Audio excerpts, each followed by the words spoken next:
Greetings, I'm Joshua Jordan with Innerscapes, and I want to welcome you. Before we begin our work, it's necessary for us to go over some things so that you can be prepared for the type of work that we do, and this video will introduce you to these concepts. So I'd like you to sit back, take some notes, and learn what you can from these preparations. Right, so welcome. This is my meditation studio, and we're going to go over poses very quickly. So as you can see, I'm sitting in a special chair. The reason why I'm sitting in this chair is because it's easier for me to sit without my legs going numb. When I sit in Lotus, my legs will go numb after about 20 or 30 minutes. And by the time I get to about 40 or 50 minutes, it can get quite painful, especially when I end my sit. So this makes it easier. I can sit longer. And if you don't have a meditation chair, that's okay, because there are other ways that we can sit, and we're going to go over those now. All right. Now, we can sit in various positions, and I'm going to cover some of them now. So one of the common ways that people sit is just easy pose, or what they used to call crisscross applesauce, which is like this. And by the way, when you sit, you always want to make sure that your sit bones are flush against the surface. So you want to have your sit bone perpendicular. But this is not a very good or stable pose. There's not a lot of stability here.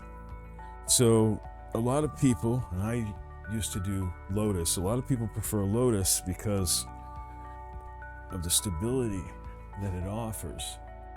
Okay?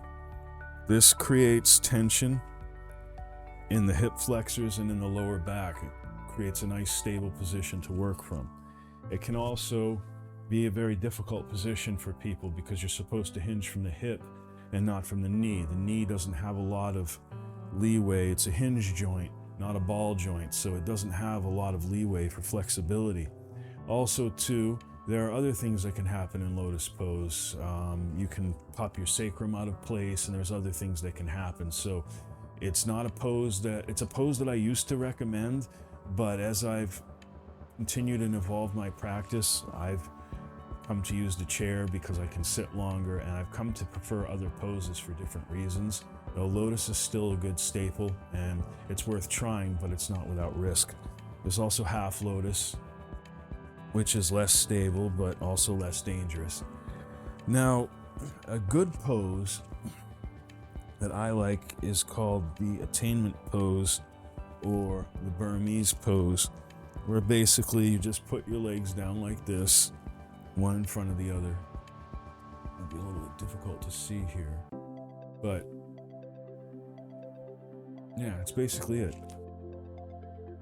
Yeah, one in front of the other like that. Now, it doesn't create the same tension in the hip flexors and in the back that you get with Lotus pose, so it's a little less stable. You're going to have to use more of your back and abdominal muscles to hold this one, but it's an easier pose.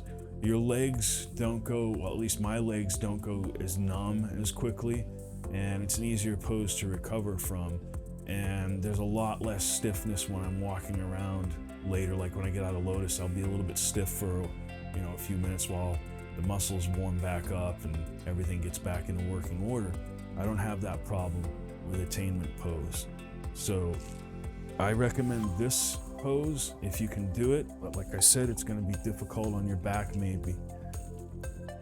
Another pose that's good is called Seiza pose, which is like this. You're on your knees with your back straight, sit bones are on your ankles, and you're straight up. It's called Seiza in Japanese and Thunderbolt pose in Sanskrit. Now, this can be a difficult position to hold, so there's a few adaptations we can use. So, for example, we have a yoga block. I can put the yoga block here and stick it under my sit bones. There. Basically like this. You're gonna have to figure out what works for you, but for me, it works if I stick that between the ankles and I put my sit bones on it, and that gives me some support. But Better than that is a meditation bench. And I prefer an angled meditation bench rather than one that's completely flat. So there's a bit of an angle to it, about 23 degrees. That goes behind. Much more stable.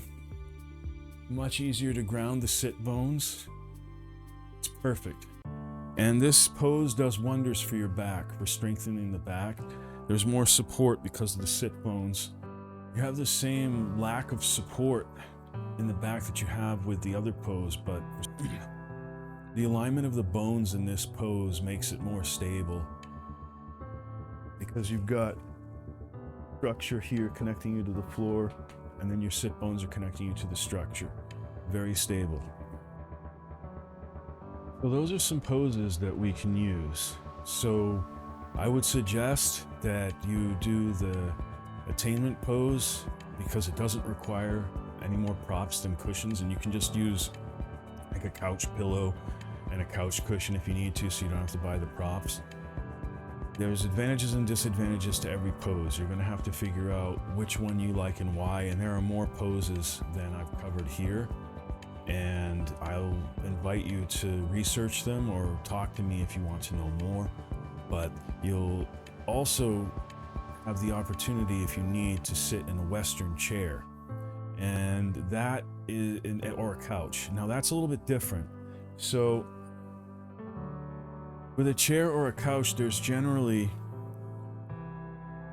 see where this plane meets this plane at a perpendicular, creates a right angle.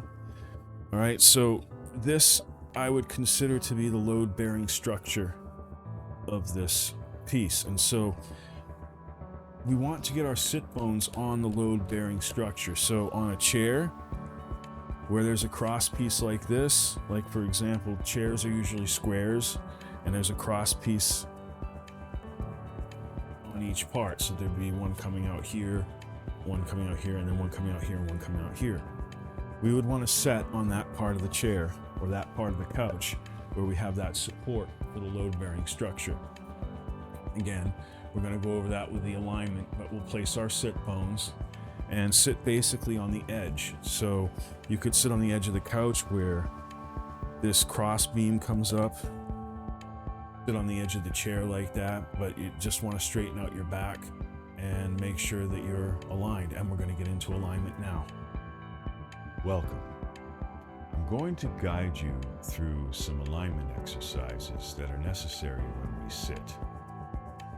We're going to talk a little bit about aligning the spine. This is a view from the side and this is a view from the front. You'll notice in the side view there's a natural curvature to the spine. We don't want to eliminate that natural curvature when we sit, but we do want to make sure that our spine is straight, although not rigid. And we do that by doing some preparations, and then we align the lumbar spine, the thoracic spine, and the cervical spine using a variety of exercises, and I'll walk you through these now. You notice that a tree is aligned with the gravitational field of the earth, just like this piece of wood is. Now, as long as it stays here aligned with the gravitational field of the earth, it just sits there. It doesn't require any effort to remain there. But if it's out of alignment, like if we sit like this kind of stuff, well, that's the natural tendency of something that's not aligned with the gravitational field of the earth. It falls. You want your body to be aligned. Let's get into how to do that. First, we want to make sure that our sit bones are flush on the sitting surface. This is very important. We want to get on the load-bearing structure of a chair or whatever surface we happen to sit on, and we want our sit bones to be flush against that surface like two pillars. So we do that by taking our hand across the back of our leg and onto the buttocks, the back of our thigh and onto the buttocks, and pulling the sit bones out, placing them on the sitting surface. So now we have the two pillars. The first thing we want to do before we align the lumbar spine after placing the sit bones is to visualize a cord coming out of the top of our head. We have the spine straight but not rigid, as shown here. Now we want to move forward and backward like a metronome, and then slowly settle into vertical alignment with Earth's gravitational field. This will look different from person to person, and even for a single person during different periods of our lives. Here we go. Make sure you maintain that cord out of the top of your head to maintain the spine. If at any time you have any pain, just back off.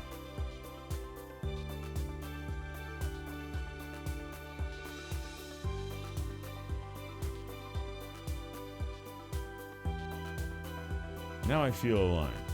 So we're going to move the metronome across the other axis. Now to do this, we're going to want to lift the hip off of the sitting surface slightly on the first movement on each side, and then slowly settle in. So we're going to look like this.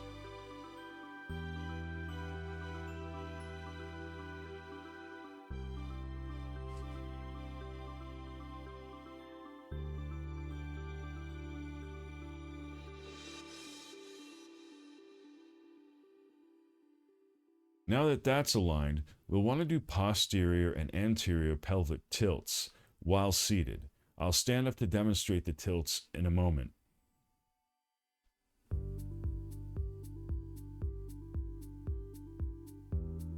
And the rest of your torso will kind of move along like a stack of wobbly pancakes as you do this. That's natural. Then slowly you'll settle into place, and we're good to go. Because we're going to go straight in with the thoracic and cervical exercises.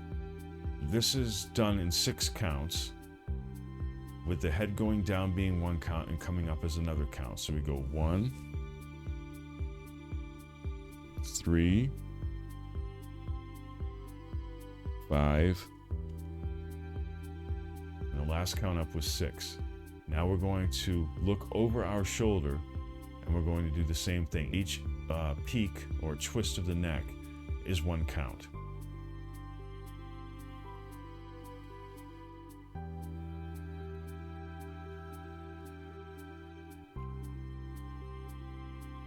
Then we're going to put the ear to the shoulder 6 times again.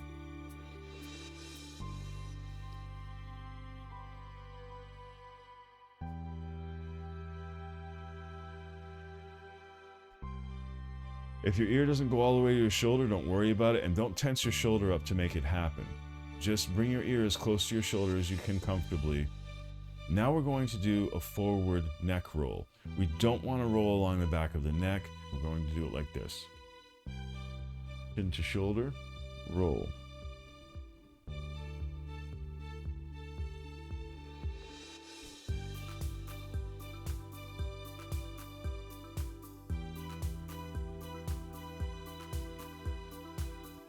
Again, each roll is a count, and we do 6 counts. Now we want to move the neck backwards like so, and I'll show you from the side when I show you the pelvic tilts as well.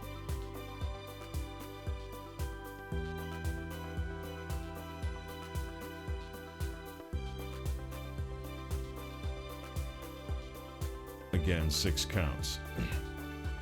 Now, what we want to do are backward shoulder rolls. We want to do 6 counts of those.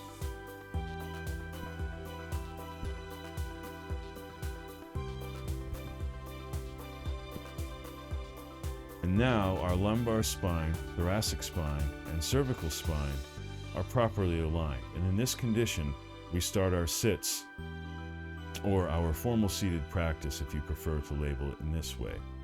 Now, I want to show you the posterior and anterior pelvic tilts from the side so you can get some idea of what we're doing when we're seated, and then I want to show you the neck exercise from the side as well so you can get a better idea of how that looks. So, to do the posterior and anterior pelvic tilts properly, we want to have the hands here on the hips. So this is on the front of my pelvis, and the thumb anchors on the back of the pelvis like so. Basically, when we do posterior, the pelvis tips forward, anterior, it tilts back. You can guide this with your hands. You can lead this movement with the hands, and the pelvis will just naturally go in the proper direction. And that's what you're doing when you're seated.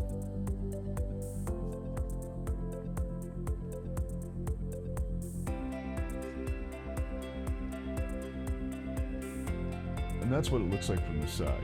Now we're going to do neck exercise one more time.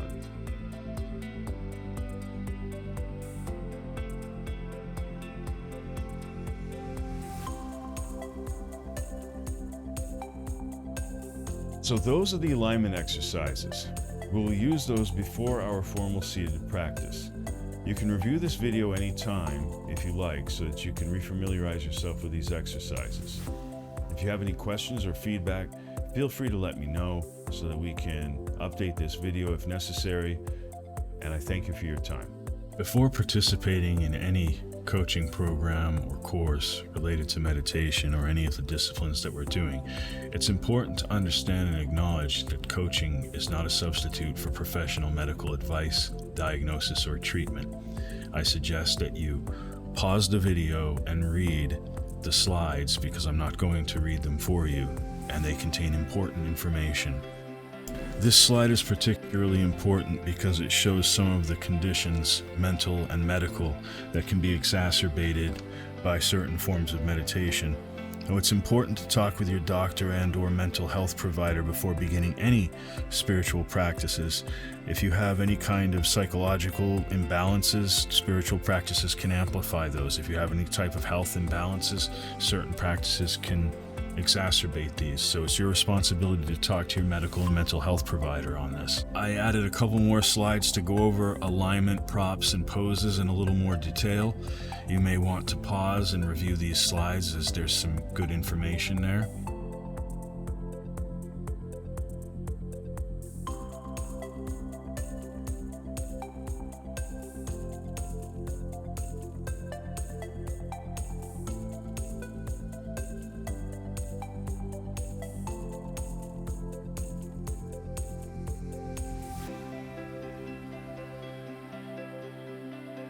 I hope you found this video informative and useful.